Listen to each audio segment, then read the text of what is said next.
Hey, everybody! George, shut the fuck up! We gotta talk about the Solo movie! God It's the damn. most important movie ever! Shut up, Sean. Just shut up. How could you say that about Han Solo? You find out how he got his name, goddammit! You find out what happened to everybody that met him before! Even the ones you didn't meet. You find out where he got his outfit in episode 6. You done? You find out how he got his blaster. You find out what happened to Darth Maul. Even though he has no connections to Han Solo whatsoever, he's in this fucking movie. Oh my god, this movie sucked ass. You done? I have more, but you go ahead. Actually, like, I completely agree with you.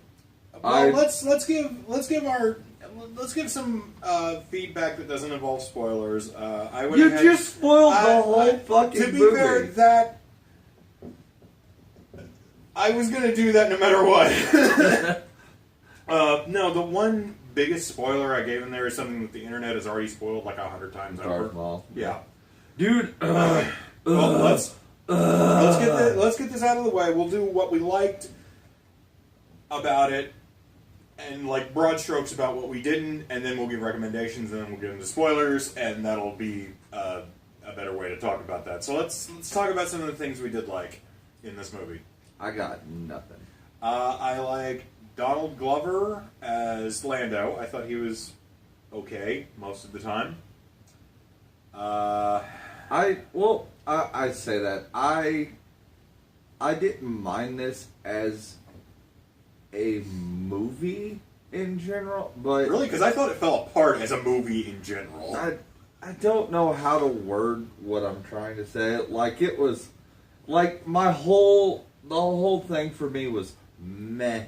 Right.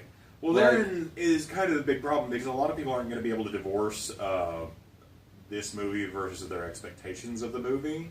I didn't have any expectations. Because, well, you say that, but everybody's got some expectations of what they're going to see in a I Solo didn't movie. think the guy looked much like a young Harrison Ford. He never gave me that like you said. I didn't care about that, because if you try and recapture Harrison Ford, the only way you're going to do that is basically do an entire movie the way they did young Kurt Russell in Guardians of the Galaxy 2. Oh. I was going to say Tron, but that No, was because I was going to Jeff point to a Bridges. good example. That was Jeff Bridges, and That was Jeff Bridges in Tron. Yeah. So there you go. So you failed on both levels. But the only way you're going to be able to get young Harrison Ford looking character is if you basically digitally DH Harrison Ford and you just had him. Because you literally cannot replace Harrison Ford with anybody. No. He's a unique actor that we're not going to see again for a long, long time, somebody of his caliber. That being said, I didn't mind him, but at the same time, I didn't care about him either, so there was kind of a divide about whether or not I thought he was even worth mentioning. But since you brought it up, I'm more glad of what they didn't put in this movie, but at the same time, that upsets me a lot. I guess Because this man, movie... this movie was a production. Like, this movie was a production nightmare, though. Yes, well, So, that's like, what we'll get into a little bit more when we go into the spoilers. Because a lot of that I have to talk about because of things in the movie. But overall, I thought the people in the movie were okay until you got to, like, the big name stars besides Donald Glover. Paul Bettany, I never saw him as the person he was supposed to be. I just saw him as Paul Bettany. Yeah, I was like, why is Vision in here? Yeah, like being what's the her bad name? guy. What's her name from Game of Thrones? Emilia Clarke. Emily Clark, yes. Amelia thank you. Clarke. I'm Amelia sorry. Clark, yes. I was just like, oh, hi, Amelia Clark. I forgot you were a brunette and you just dye your hair for Game of Thrones. It's a wig, but yeah. Is it a wig she wears? Yeah. Huh, that's a pretty good convincing wig. Yeah. So, props to Game of Thrones there, but every time that I looked at them, I'm just like, you're either going to die or leave before the end of this movie, so you don't matter. Yeah, she was kind of a character I feel like I didn't care because I knew Leo was down the road. So Well, that kind of creates a bigger problem in and of the movie itself. it's I thought you know where this character is going. the production looked good when you were allowed to see it. Like the sets for the Millennium Falcon when it was fresher looked really good. I did like that. Like with the other movies, the feel out of having actual practical sets and little robots and shit walk around is really nice to see rather than it being a green screen monstrosity that looks like a computer just threw up all over everything. Like the Amazing Bulk. Like the Amazing Bulk, or the prequels, we could just say that. Yeah. I like that a lot just because I appreciate practical effects and stuff like that, but it's not exclusive to this movie. Outside of that, oh my god, this movie is so middle of the road, it hurts. You're not wrong. Like that's what I like when you asked me about it because I saw it first. Yes. Because we just had so many showings at work. I don't understand. At the end of like the first showing, we had people clapped, and I'm like, "What the fuck are you clapping?" Yeah, at? we had that. I went to a showing at a rinky-dink local theater. It has 3 movies playing right now. We have Solo. Deadpool, Solo, Deadpool. Avengers. What are the No, other? it's not even Avengers. It's Oh, something else. Avengers. It might be the book club. Oh man, yeah. I think. I think we got that this week. But Oh, Shut Ups. no, those were the only 3 movies playing. It's Oh. like a 5-screen theater, Oh, and wow. 3 of them were Star Wars at different times. And so, Dude, it was almost half But- the theater. yeah, at 10 a.m., I went to like the earliest showing I possibly could. It was like 10:10, I think, is when I got there, and the theater was fuller than I'd ever seen that theater before, at like an That's- opening night screening, practically. That's weird. We've not been, but I work at an 18, and we've been stacking shows like 10 minutes apart. Right. Well, that's how this was, and like I say, it was just outside of like opening, like absolute opening night, like the Thursday night premiere, like when we went to do Power Rangers, Yeah. and Beauty and the Beast was still locking everything out the door for 30 fucking minutes, Yeah. and I was like, really? This is the movie you're going to spend Friday morning at? This is the movie you took your kids out of school to see? Okay, that's fine. That's cool. Actually, I think school's over. Almost over. Roll up. Whatever. Anyway. Fucking kids. I don't care. And that was kind of the entire reaction to this movie is I don't care. The only reason I had any interest in seeing this in the first place was because the original director's Lord and Miller, who made the Lego Movie, Okay. and they made Lego Batman as well, didn't they? Yep. Yes. And I could see them doing something creative with this and something different. And I was like, okay, let's see what they do. And then Get Ron Howard in the middle. Lawrence Kasdan and some people at the higher ups decided, no, you're making this too goofy. This got to be serious. People got to take Star Wars seriously. If they see things being wacky and ridiculous, then it's not going to work. People want to see Han Solo. Be serious. I feel he was probably the input of the whole Kessel scene, probably. We'll get to Some that. of it, So, maybe. again, I didn't hate this movie. I really didn't like it, but I couldn't even muster the energy to say I dislike it. And that's honestly the biggest condemnation I can ever say of anything is it left me so physically numb. You were just underwhelmed. No, I wasn't even underwhelmed. I was just like, well, that was a thing. So you were whelmed. No, This- I was completely and totally inert. Okay. Usually when you go into a movie theater and you see a movie, you come out and you're like, that was a little fun. Or, man, that was awesome. Or, man, that kind of stunk. Or, God, that was horrible. And in this, it's just... I sat in a room for almost 3 hours. and I watch things happen on a screen. I'm not confused, I'm not angry, I'm not happy, I'm just here. And that is honestly the worst thing I could ever say about this movie. It gives you nothing, but it takes nothing from you. It demands only that you sit in a theater and look at it. So in that respect, I can officially say the Emoji Movie left more of an impact than a Han Solo movie. Yeah. Let that be on your conscience, Disney. Yeah, this is a straight... I mean, if you absolutely have to see Star Wars... Do we even want to give recommendations at this point? Because at this point, Star Wars has become one of those things, it's so divisive, either you're going to see it or you're not. Yeah, and at this point, I think that recommendations for this are completely and totally irrelevant. Yeah, well, my total recommendation would be just watch it when it's on Netflix or Disney's new streaming service, unless you absolutely have to see it. But I wouldn't even recommend that, honestly. Yeah. This is one you just for real sit the fuck out. Like, yeah, it 100% is. It doesn't further the character. It doesn't introduce anything new. And it's just kind of bleh. Yeah. It's this giant lump that just sits there. I think the problem with it is, out of everyone in the movie, Han Solo was the least interesting character. Well, with that being said, yeah, let's go ahead and segue into the spoilers. So if you don't want spoilers, I recommend nothing, because that's what this movie is. It's a giant fart of nothing. Jared?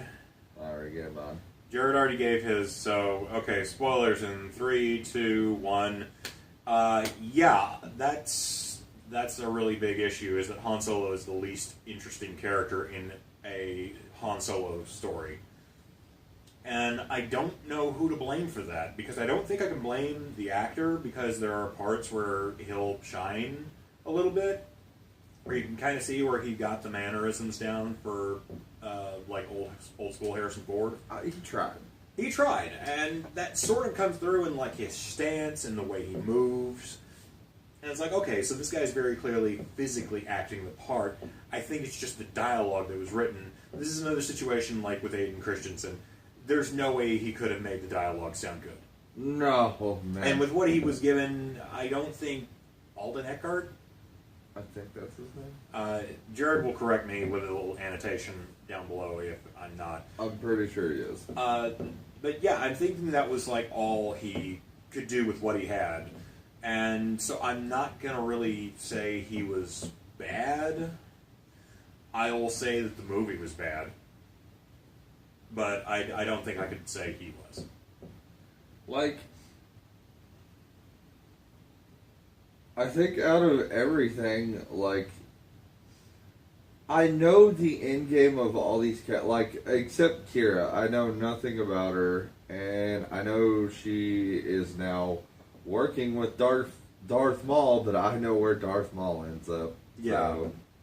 Well, therein lies the problem with Star Wars being this juggernaut of a franchise at this point. I would much rather have watched... Everybody knows where everything's going at this point. Well, outside of like Episode 9, and that's only because Episode 8 decided to throw the wrench in the machine. Yeah. And absolutely fuck everything over. But yeah, she made no sense to me. Like, giving Han Solo a love interest in this really undermines his character and how he views people. Yeah. Like, having him have someone to care about ends up hurting the character long term, because when you first meet him, Han Solo is very much this devil may care, people are only as good as what they can get me to next type person. I think that's what she was there to help him be. Supposed to be there to help him become, but that never then comes you have through like because Woody Harrelson's character, who is also there to completely, perform the exact same function. Exactly. Yeah, so you have two people servicing the exact same action in the movie, and Was it just me, or did Woody Harrelson look like he had a pedophile mustache? It wasn't just you. Oh, okay, thank God, because every time I'm sitting there, I'm like, God, I think you should be diddling kids, and you're Woody Harrelson, so I'm not too sure. Because you kind of scare me, Woody Harrelson, I'm not going to lie. But, yeah, long story short, let's start with the beginning, actually, because I walked in, apparently, 2 minutes after the movie started. Less than that. With Han talking to the woman Kira. Okay, so it tells you a little bit about the planet he's on. Okay. And Corellia, because he couldn't be from anywhere else. And we have to open there. The first thing you see is him steal a speeder because he just got screwed in this deal that he talks about. But he steals this. What the fuck's it called, Sean? I don't know. The fuel shit that they're going to... hyperfuel. Yeah. We'll call it that because I honestly don't care enough to remember what it's called. But, well, this shit keeps popping up It's the focal point of the movie. It's the heist portion of the movie. And, like, they have enough to get them off planet, so they are leaving. So that's where we open with that, and I came in, and he's holding this vial, and he's like, "This is enough to get us off planet and get us a small ship." And I'm like, "Okay, who are you? Who is this? Why? What? Why is this important?" And then Han is immediately captured with his lady, and they're taken to this underground area. Where not Jabba the Hutt? Yes, where it's not Jabba the Hutt, and they reenact the thermal detonator scene, sort of. And this was kind of my first indication that this movie was going to suck a lot when you start ripping off things that, paying homage to things, but they hold no actual context to the movie or to the actual moment. So Han says, "I'm holding a thermal detonator," except it's a rock, and she's like, "That's clearly a rock. What the fuck's wrong with you?" And I'm sitting there, I'm like, this is actually a valid question. Do you have space madness, Han? And he's like, and she's like, "You just clearly went shit with your mouth." And I'm like, and this was kind of the point where I realized, like, okay, so they didn't throw out everything Lord and Miller wrote, because this is clearly something that was being comedically timed, and under better hands could have been done much better. But he throws it through the window, and apparently the water slug woman is hypersensitive to light because she starts burning, and then him and Kira make an escape, and they somehow found a way to make a car chase boring. Which, okay, this brings me to kind of the crux and problem of all prequels. When you focus on a character that you know is going to be later in the movie, in other movies, you take all the tension out of a scene. Like when she gets left behind, and when she gets left behind, I don't care because I know nothing about the person. And you know she'll show up. But later. I know Han is going to survive and go on and do other things, so I'm like, you can have the most epic of car chases, but I know Han's going to survive. Which brings me to my biggest fucking problem. I had a feeling this is going to be an issue with you, because this is a huge issue with me. It's a dumb thing, but it's kind of indicative of the entire movie. The Empire gives Han Solo his goddamn name. Yes, and it's not even a clever thing. Like they just make up a name on the spot. He's like, "Ooh, what's your name?" Han. I have no people. What's your last name? Huh? Who are your people? I have no people. Han Solo. And it's just like, fuck off. I was so mad. If I hadn't been in a crowded theater, I probably would have immediately shouted that at the top of my lungs, because there were children in the theater, and I was like, I don't want to ruin this for everybody else. But I was I was at seriously, work, so I couldn't do that. Yeah, no, I was seriously just like, are you serious? This, really? This is a universe where people are named Skywalker. What it is, people used to be airbenders and they literally strode among the clouds. Nobody gives a fuck about Han Solo's fucking last name. You didn't have to do that. And I immediately was just like, okay, we're going to be that kind of a movie. Gotcha. And so I immediately lowered my expectations to the point where I had nothing left. And the movie gave me exactly what I thought it was going to. Save one scene, but we'll get to that. So then you flash forward 3 years, and Han Solo has now been a ground trooper for the Empire. Yep. And then Because he got kicked out of flight school. Because he got kicked out of flight school because he thinks for himself. I think they would have just killed him. He's a rebel. Yeah. Another small undertone from Lord Miller's keep. When he's at the Imperial registration, the music they're playing is an elevator music version of the Imperial March. I could tell.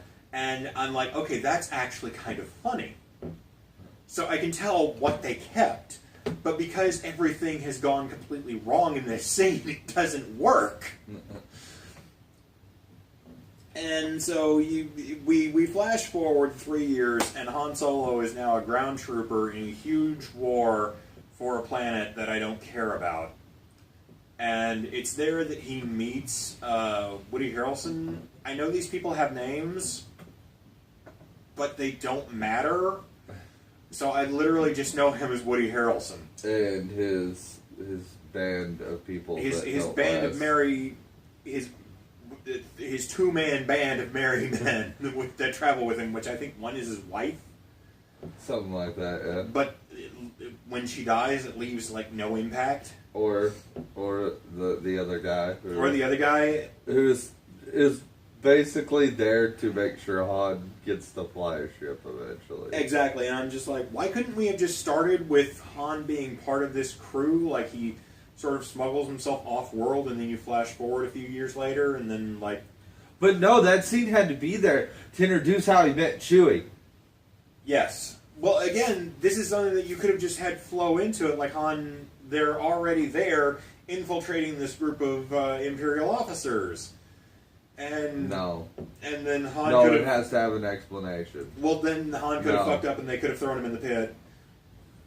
That's what he did, right? Yeah, I know, but clever. You didn't need this. Yeah. That's the reason. Yeah. Is none of it's clever or well written. Yep.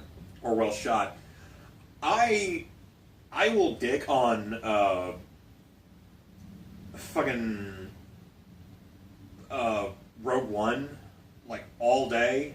And I know you can smash cut to me in our review saying that it was really, really good. But it's one of those, when you're in the moment, it makes you feel good. Because you're looking at a movie that looks like it's well made. And it feels well made.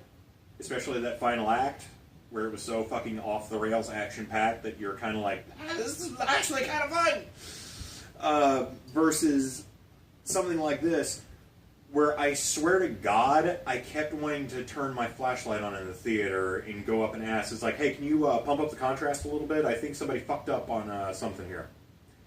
Everything in this movie is so fucking dark and improperly lit. I'm just like,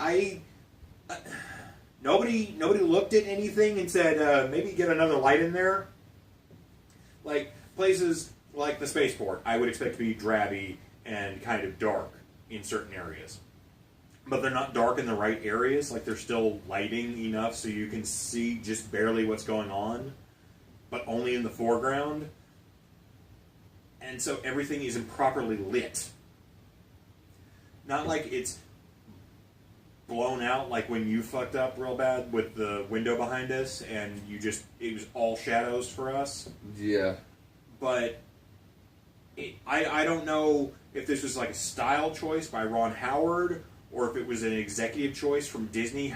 They just marched down and said, "Do this," and he was like, "Okay, boss, whatever you say. I'm Ron Howard. I'll work for Buddy," and that was that. That was my Ron Howard impression. I guess I saw it on bigger screens than you did because I didn't see that bad of a problem. It was kind of awful. I guess the larger screens, the contrast is there enough. I guess so. The big problem happens mainly like in like really well lit areas, like in the Falcon when you get there finally. Yeah. And you should be seeing these bright lit corridors where everything's pristine and it's all white and blue and shit, and you're like, oh, all right, this actually would look good. But instead, it's so muted and washed out. I'm just sitting there, I'm like, this looks so joyless. Like, you're on the Millennium Falcon. You should immediately look and then go, God, yes, fuck yeah, most awesome ship ever. Seriously, it just barely inches itself above Serenity, which just barely inches itself above the USS Enterprise NCC 1701D. I like the Enterprise D way more than I do the other Enterprise models. That's why I have to specify. I figured. Well, you gave me a weird look, so that's why I said, you make sure people know which Enterprise you're talking about. Because some fucker comes up to you and says, actually, my favorite Enterprise was the Enterprise B. Then you have full license to punch them in the throat until their trachea is nothing but pudding. The shit just got real. Look, that was the one that was captained by Cameron from Ferris Bueller's Day Out and killed Kirk, okay? That Enterprise can suck a dick. Not as hard as the Enterprise captained by Jonathan Archer, but it can still suck a dick. Now then, getting back to Star Wars, though. I think you just gave us more entertainment than this entire movie. I hope so, because this movie is fucking awful. Yes, we meet Chewbacca after Han Solo tries to get in on Woody Harrelson. Woody Harrelson. I wanted to say Paul Bettany for some reason, but you He's him coming. Later. He's coming. He tries to get in Woody Harrelson's scheme by being kind of a show-offy sack of shit. Yeah. Which normally I would sort of be okay with, but again, this would work better if Han Solo had been a smuggler all this time and he was fresh onto Woody Harrelson's crew and he had just been kind of annoying the entire time. Yeah. Like he had gotten some reputation under his belt and he's flaunting it a little in front of this guy that he just met, and he's like, look, fucking... And then Woody Harrelson has enough of Han Solo's shit, and then he turns him over to the Imperial Guards, and he's like, "Thanks for the distraction, kid," as they're dragging him away, and then he teams up with Chewbacca. Okay, can we not rewrite this movie because we'll be here all day? Yeah, we will. I'm sorry, just for time's sake. If we rewrite this movie, we're gonna be here all day. Yeah, there's my phone. So we meet Chewbacca, and Han starts speaking to him in Wookiee. Because he understands. Because he understands, and apparently movie-going audiences need to understand that Han Solo can talk to Chewbacca. So, we've known Instead this. of just, you actually have a brain and know that Han Solo works with Chewbacca, and so just having Han talk to Chewbacca and have him speak basic in this universe, he has to go... It's to show Chewie he speaks Wookiee, so... Even though he never speaks Wookiee again? Well, it's to show that he understands what he's saying. Which he couldn't do just by responding to, "Hey, I understand you." No, yeah. Or the audience, what would have been... The audience needs this. Come on, let's go. Thank you. Could you make sure I don't shit my pants while I'm here? That's your parents' job, but let me hold your hand and walk you through this. Yay! You're not going to lead me to pedophiles, are you? So I don't know Woody Harrelson. the worst. I would have accepted even the schlockier version where Chewbacca shows up and goes, "Rah, rah, rah," and like, what? I'm sorry, I don't understand you. Which they sort of do a joke on that later, but we'll get to that later. But eventually, Chewbacca and Han break out, and they meet up with Woody Harrelson, who then has a change of heart about Han Solo being a dick. Because he has a Wookiee now? Because he has a Wookiee now, which I'll admit, is pretty good reason to say, maybe let's rethink this, because if we can get a Wookiee on our side, they've been known to tear people's arms off for shit, so yeah, that sounds good. So that was actually a good calculated move-ish. And then it turns out they're robbing a train. And so we spend close to 30 to 45 minutes On learning. this train scene? No, just leading up to the train scene. No, it's like 15, but it feels long. Okay. That must be it then. Because we get... It feels even like before forever. that, it comes the next part where I really just tuned out and I was just like, you know what, fuck it, I'm not going to get a movie out of this. Where I forget the line, but it's a line that Han used earlier, like in the series, like when you first meet him. Okay. But it's the four-armed man, who I don't know how he fit into that suit when he's like the size of from here to here. Yeah. But he stands like 6 feet tall, so I don't know if he had like stilts in that little outfit. I think so. Okay. We're just going to say he did because it's never shown, and I was like, this guy's way more interesting than the person we're following.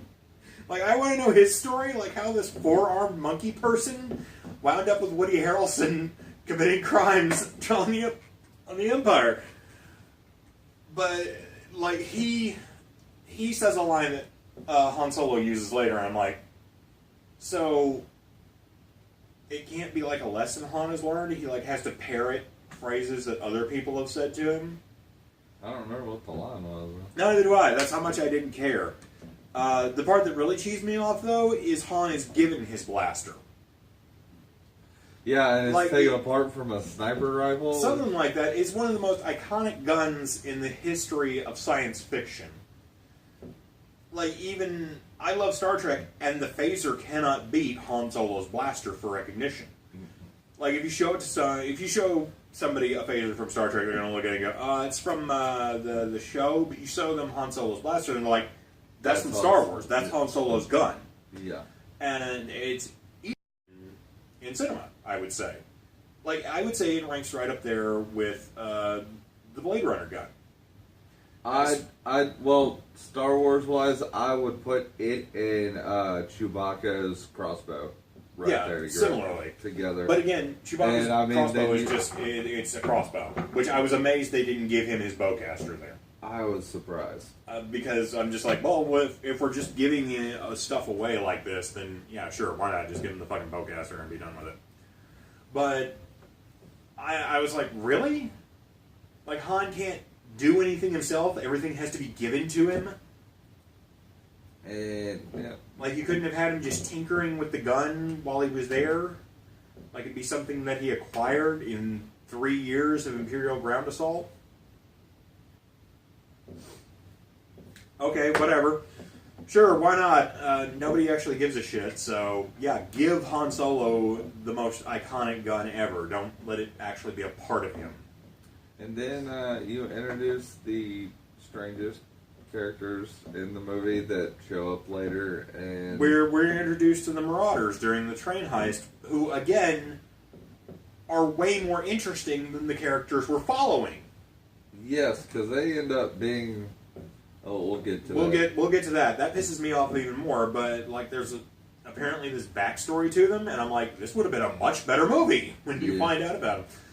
So they're after the hyperfuel as well, and Woody Harrelson is like, no, Han, our pilot's dead. Han, get up there and fly the ship because you're an ace pilot, and I believe you now. And they get a hold of the shipment of hyperfuel, and then the Marauders get a hold of the shipment of hyperfuel, and they're all pulling against the ship, and Han makes the judgment call. He's like, we're not going to make this. Fuck it. Even though, Good like, thing. 2 of the crew have already died. Yeah. Well, at the same time, because everybody else was... Well, you're never... I don't... Did the other people release as well? Because when Han releases, like, the thing falls to the ground, and I don't remember if the Marauders released, or... I don't think they could hold it. I don't remember. Then what the fuck were they going to do? Because they apparently had the exact same idea to rob this train, but if they couldn't carry it on the bikes, why would they try and carry it away? I think it's because it was they were in such a game of tug of war when he released it. It like swung and hit I think the you're mountain. giving it too much credit. But I think you're giving this movie way too much credit. But either way, the stuff falls, explodes in a pretty very underwhelming explosion for something that's supposed to be so amazingly volatile and valuable. Like, there's an entire train car set up to hold one of these chairs worth of fuel for this thing. And so they're just like, yeah, just fuck it. It explodes. and then we go to Paul Bettany, And then we meet Paul Bettany. who has a not lightsaber blade. thing. Yeah, which you texted me about the fucking lightsaber, and I see this, and I'm like, oh, okay, this is probably what he was talking about. This is kind of dumb, but, I mean, he seems like this very, very weird, like, evil David Bowie-esque character in space. So him having something that sort of functions like a lightsaber kind of works. And again, I kind of want to know more about what he does. Because he's got all this weird shit in his room. He's got, like, the crystal skull. He's got people pointing out, like, a Mandalorian thing. But I kept being drawn to this giant, looked like a fucking ice sculpture of a human skull from Mardi Gras sitting in his room out of focus. And I'm just like, what the fuck is that? It was so distracting, and I don't know why it was distracting to me. I guess it's because everything else was just so outlandish, and it looked weird that it would be in this sci-fi world. Yeah. And then there's giant human skull that literally looks like a Party City papier-mâché skull, like for a shitty piñata you would have in your backyard. It was paying homage to Indiana Jones. Even though it looks nothing like the crystal skull. And so it's like, what? And I'm getting a headache thinking of this still. And But long story Kira's short, back. Kira's back, and she apparently works for Paul Bettany. And this is how we set up the Kessel Run. And yeah, apparently he. Woody I'm Harrelson sorry, we've was been stealing- talking about this, dude. I'm just trying to fast forward because we're going to be here for like 2 hours. Well, that's kind of the thing. Is Going once you into start fucking- talking about this, you basically just keep talking about it until it's finished, because that's how the movie worked. like It doesn't actually do anything. You find out Paul Bettany was behind Woody Harrelson stealing the hyperfuel, and then he says, Woody Harrelson, you square this debt up with me, or I'm gonna kill you like I killed the other guy. Then we go get unrefined stuff on Kessel. And that's when, between Han, Kira, and Woody Harrelson, they all group think a plan. Oh, no, Even though Chewie. Kira, was it Chewie? Chewie named the place where they could refine it. That's right, Chewie was. So between 4 people, one of whom has zero reason to care about them getting this fuel, 4 people groupthink this thing together, which I think was how the rewrites for this movie went. They sat down in a room full of people, and each person said something about the movie they were making, and they were like, yes, yes, yes, yes, yes. And Let's then make a movie, people! and this is where we go to get Lando because he's And then that's great where we go to get smuggler. Lando, because he's the one with the Millennium Falcon. Yep.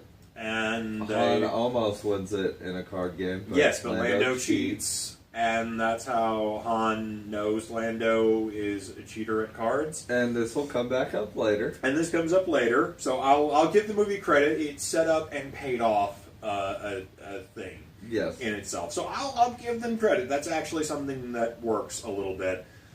And it's there that we get the greatest cameo in the entire movie. The one I'm sure everyone is talking about. Never mind the fact that we've said this before, and it's not what I'm actually talking about. But we see the holy grail of Ron Howardism shoving his brother Clint into a movie with no rhyme or reason.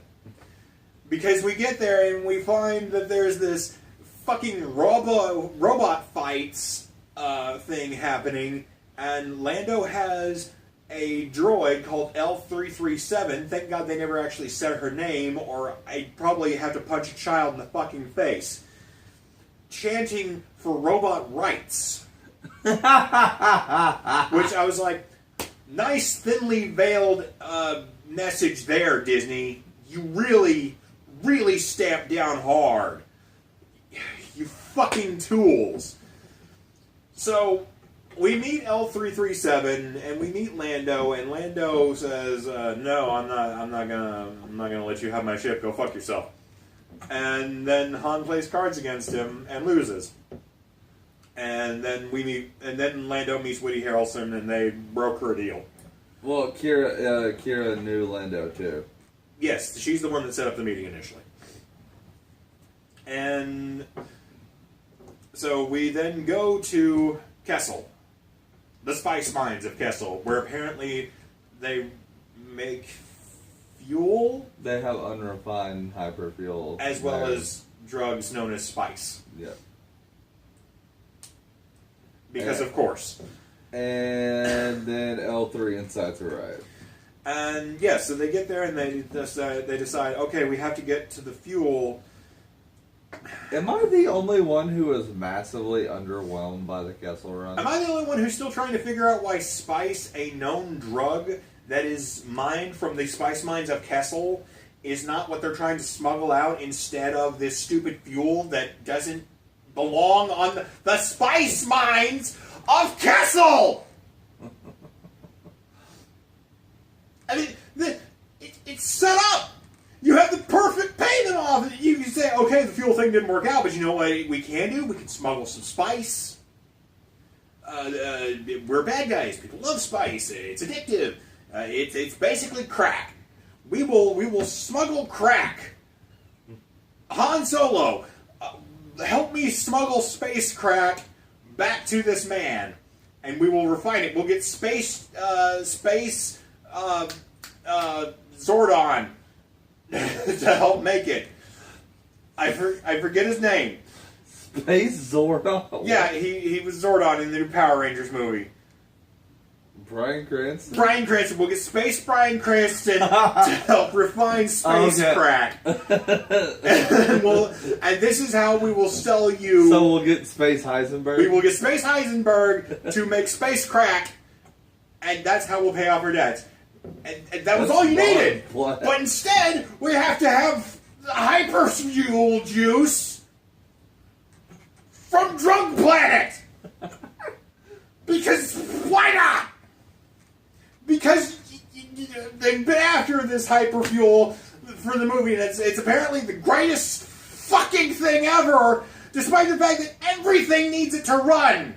Well, so you'd figure it would be everywhere. Well, that's like it would be if I went out and I said, Jared, I'm going to get unrefined petroleum, and we'll sell it, and we'll make billions. So we're gonna go robbing, find a good. No, we're gonna go to the tar pits. I'm gonna use sonar and I'm gonna siphon. No, it's not even gonna be that. I'm gonna go to Las Vegas and I'm gonna find dinosaur bones that have been crunched up into crude oil. I'm gonna suck that out. Never mind the fact that Vegas has a whole bunch of other shit we could do to get rich. I'm gonna get this petroleum, and then we'll get it refined, and then we'll sell it to a crime lord. Because that's how things work in this world.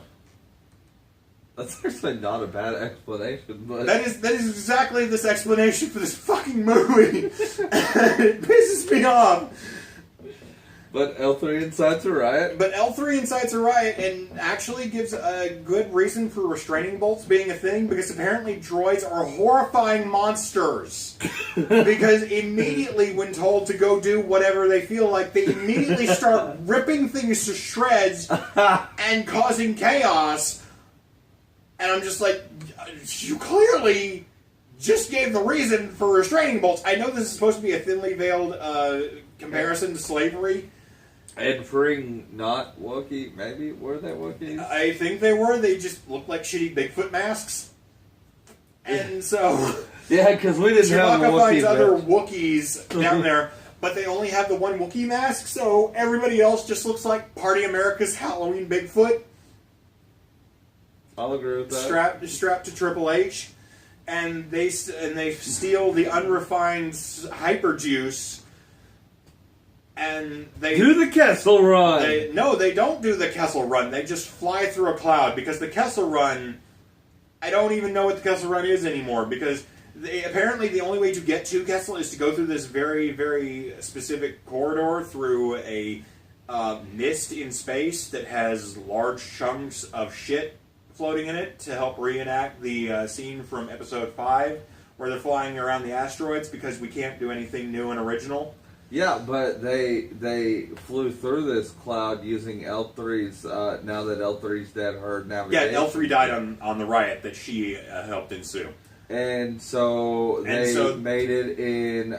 Here's a big issue I have like this. We have established that droids are a repairable thing. Like C-3PO got blown to bits, and they put him back together. Yep. I mean, I know I'm supposed to feel emotional that this character died, but like, even I hate to keep saying nice things about Rogue One, because Rogue One's a sack of shit, but even it gave a good enough reason for the robot to die, because they like shoot the robot in the head, so that immediately gets rid of your of the robot's brain. Well, So no more robot. They had to put her computer in the Millennium Falcon, so Yeah, because we can't just have Han Solo be a good pilot and outmaneuver an Imperial destroyer. But he made the Kessel Run in 12 parsecs if you round it down. Did he? Because he didn't actually make a run. He ran. And Like a chase happened, but it was not. It was not a specific run from Kessel. But he did it faster because it normally takes 20 parsecs, and he made it to the planet where they could get the space petroleum, space fuel, and refine it so the Marauders could show up. I am really trying to get us through the end of this movie. No, that's okay. Here. No, it's not okay, because this is it happened again, where we couldn't just have the movie be the movie. You have to be reminded of everything else in Star Wars when he accidentally jettisons the escape pod out of the front of the ship, and now it looks like the Falcon when you see it again later, with that wedge cut out from the front. And it's just like, you couldn't have just had that be something that happens later? No, we can't, because people they can't infer things. They have to be shown. They have to be shown that this is the actual Millennium Falcon. How else will we sell toys? How else can we expect it to bravely put our characters on red Solo cups? I say nay, sir! We must show it! It must be seen! The masses must be told!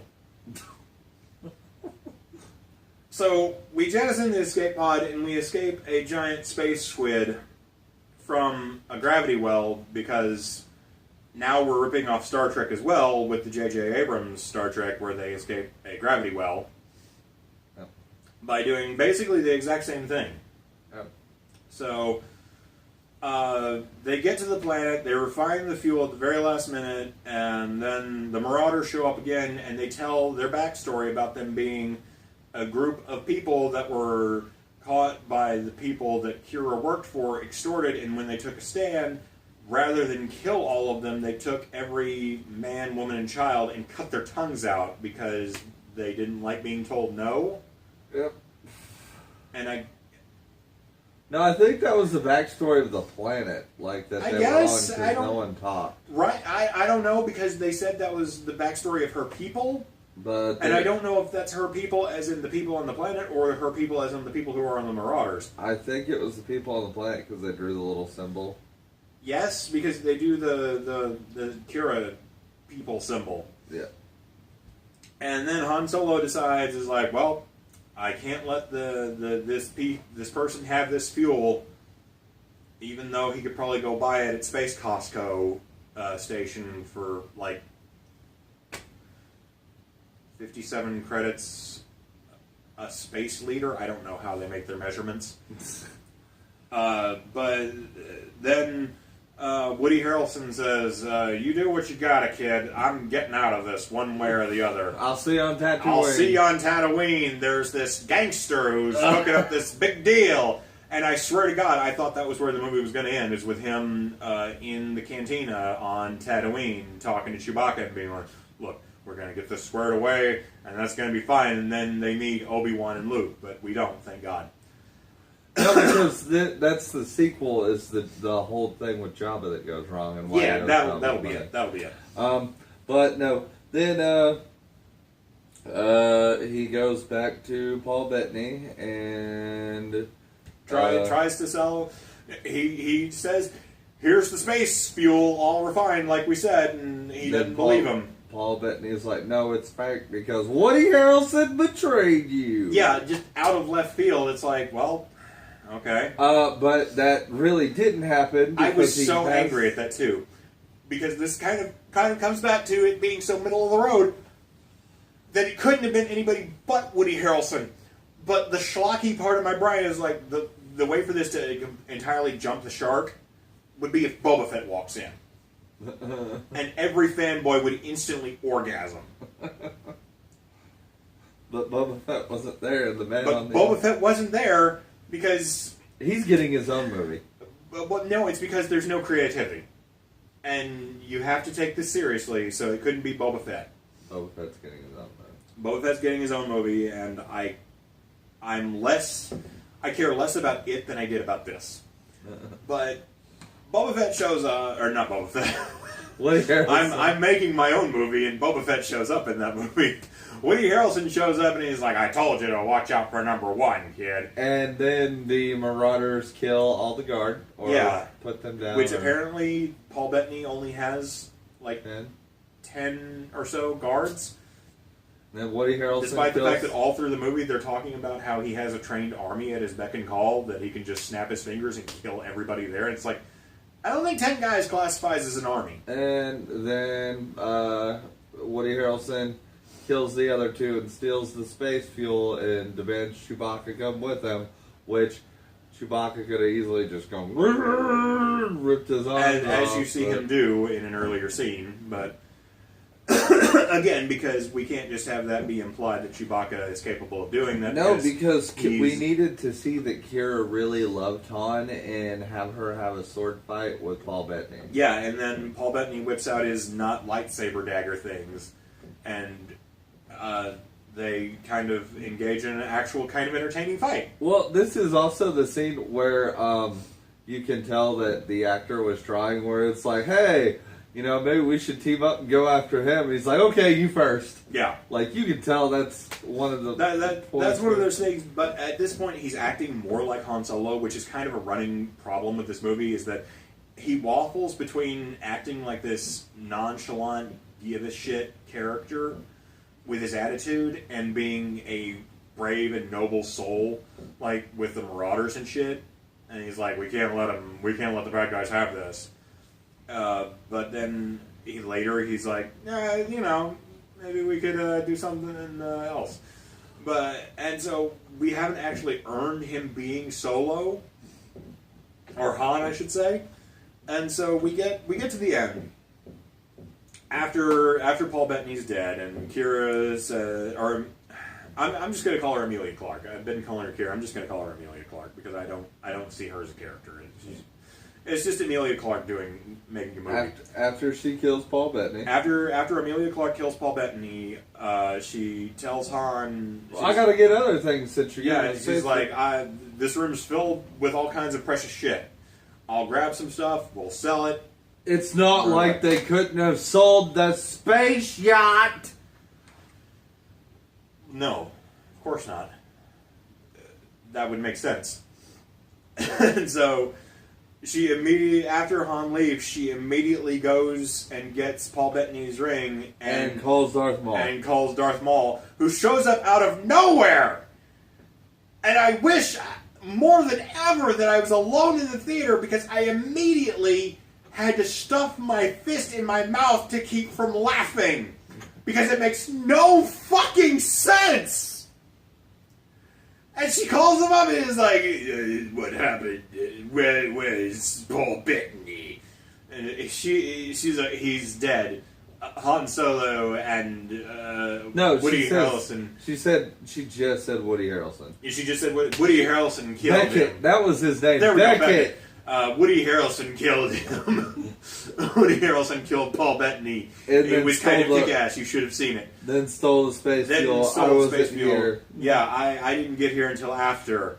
And apparently Darth Maul believes her because I guess Darth Maul can't sense people over the Force. And he was like, well, we'll be working more closely. Pew! And then he grabs his lightsaber for effect, and I'm just like,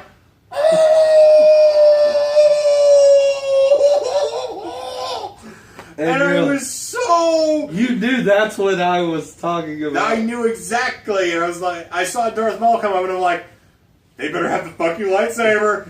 You better fucking do it, you piece of shit! And sure enough, it's like, fucking lightsabers! The one movie that needed nothing to do with lightsabers!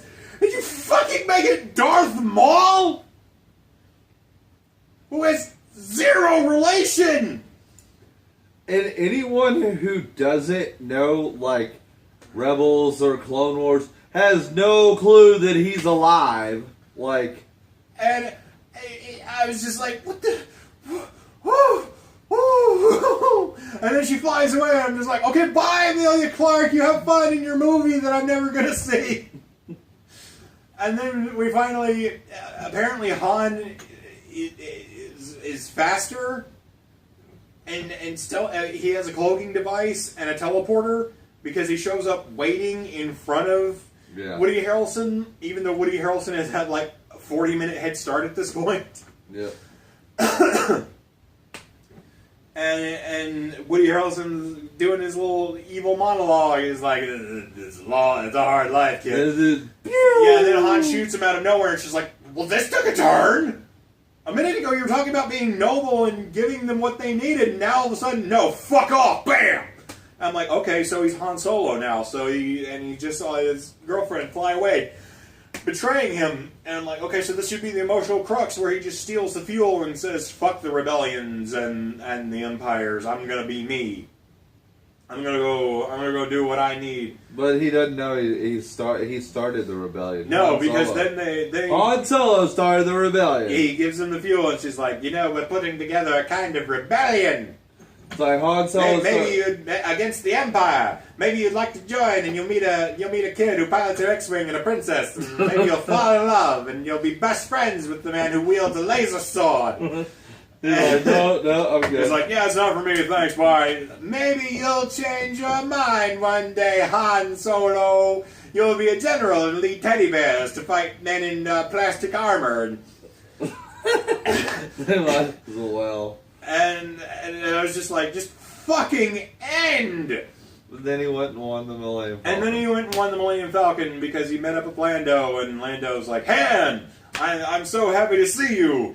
I'm trying to imitate Billy D. Williams. Sorry I left you on the planet. Yeah. To die. Which, the last thing he should be is sorry about that. He should look at him and go, holy shit! You made it out? Yeah, come sit at the poker table. What the fuck?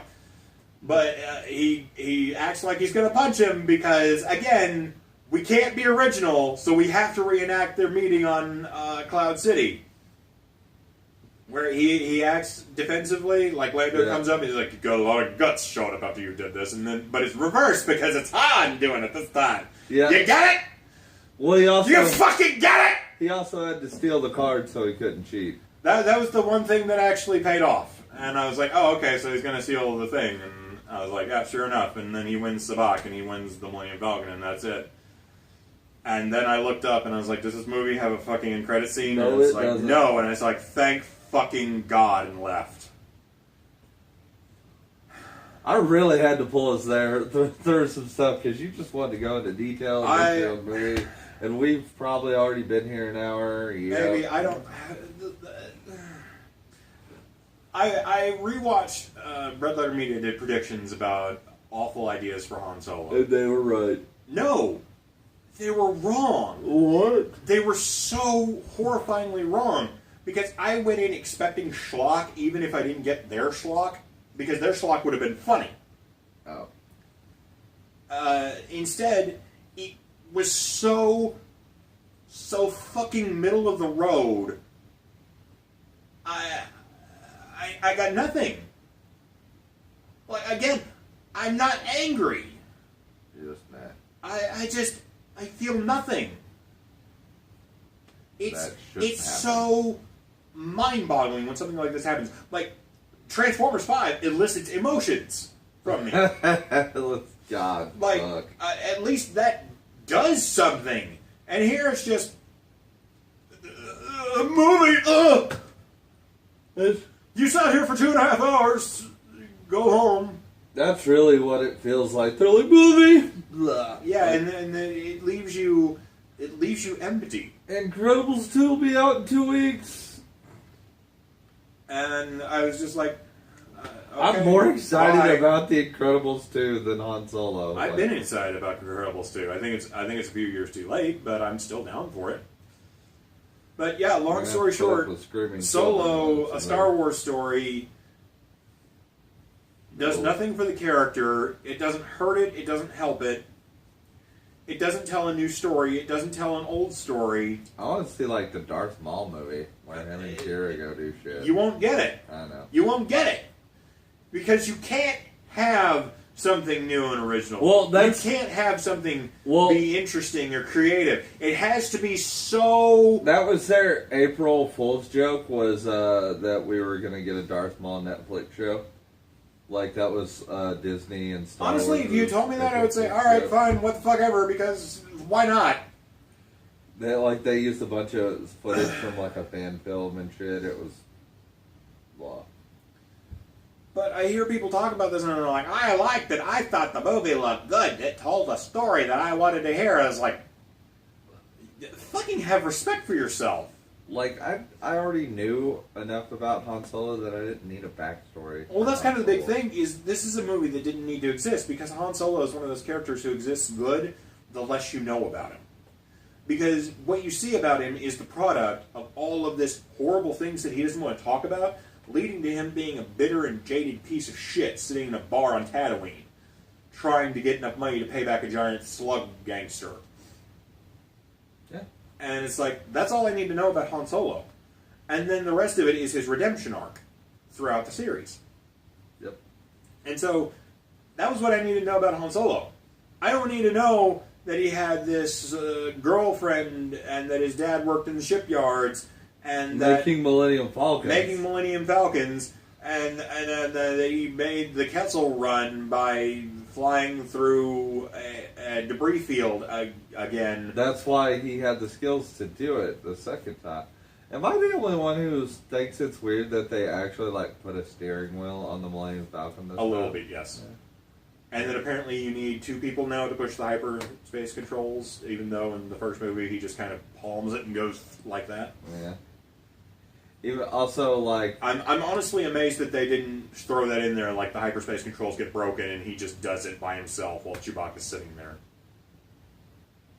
well like the whole Chewbacca knows how to pilot. He's like how to like I like the fact that it told me, you know, hey, Chewbacca's kind of old, like. You know, Yeah, again, that's one of those things. It feels like part of the Lord and Miller stuff that they kept, because that's a legitimately funny line. Yeah. And I actually laughed.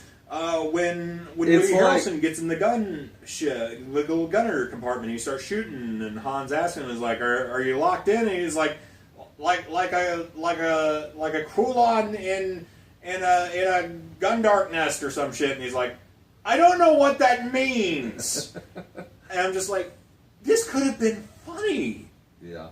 This could have been something better than My what it thumbs is. hurt. When the fucking gun blows up, he's like, oh, my thumbs hurt. Yeah, and I'm just like, I honestly want to see what Lord and Miller would have done with this movie, because there's zero possibility that it would have been worse than what we saw. Yeah.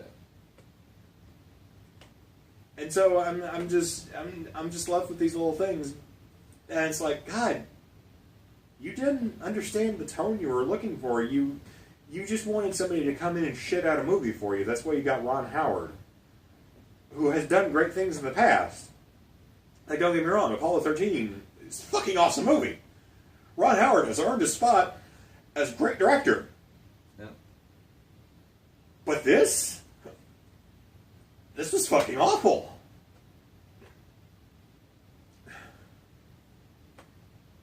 I mean, I'm not going to argue with you, because I know. And the worst this thing did to me was I had to play up the anger and everything for the shouting, just to try and feel something about what I was talking about, because otherwise it would just be this entire hour of us monotonely just saying this movie sucks. So, They want to see you lose your shit. well, they'd like to see that on somebody, because that's what the internet thrives on, is outrage. So, Han Solo, a Star Wars story. Go see how Han Solo got named by Imperial officers. And Darth Maul flick on a lightsaber. And Darth Maul flicks on a lightsaber. Because he's alive, and if you don't know any expanded universe shit, you're going to be confused as fucking dog shit.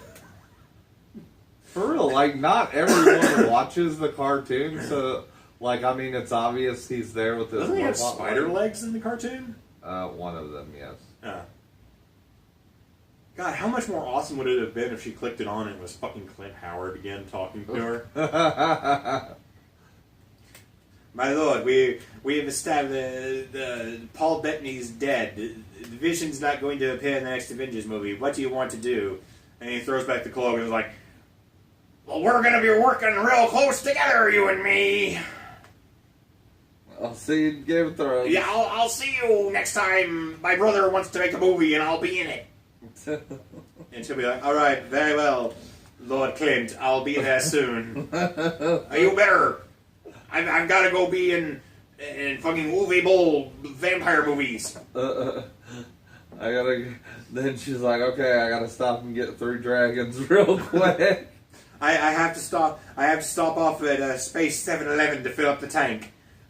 I know there's space fuel out there, but I mean, I don't want to see either of them again, and I just have to pay like $27.50 to fill up the tank. So I don't know why we even bothered with all this. Basically, he could have ordered Paul Bettany a space pizza, and we could have split the difference there. Went through a whole bunch of shit for something that doesn't make a goddamn difference. I hate this movie. I hate this movie so much. Well, what did you guys think? Did you like it? And we're just a bunch of fucking morons that don't know what we're talking about, who don't know good movies? Or do you think that Lucas was right in that he sold Star Wars to white slavers? And that everything's right. That's an actual quote from George Lucas, by the way. Oh wow! Yeah, leave a comment down below. Jared, how else can people know when you have videos come out? You can like and subscribe and hit that little notification button, then go over to Sean's channel and like and subscribe to him. There you go. We play video games there, and sometimes I have fun, and occasionally Jared comes in when he feels like not being a sack of crap. We'll see you back here next time, everybody. Says the guy who doesn't even fucking give me a call anymore, dick. Laters. Later.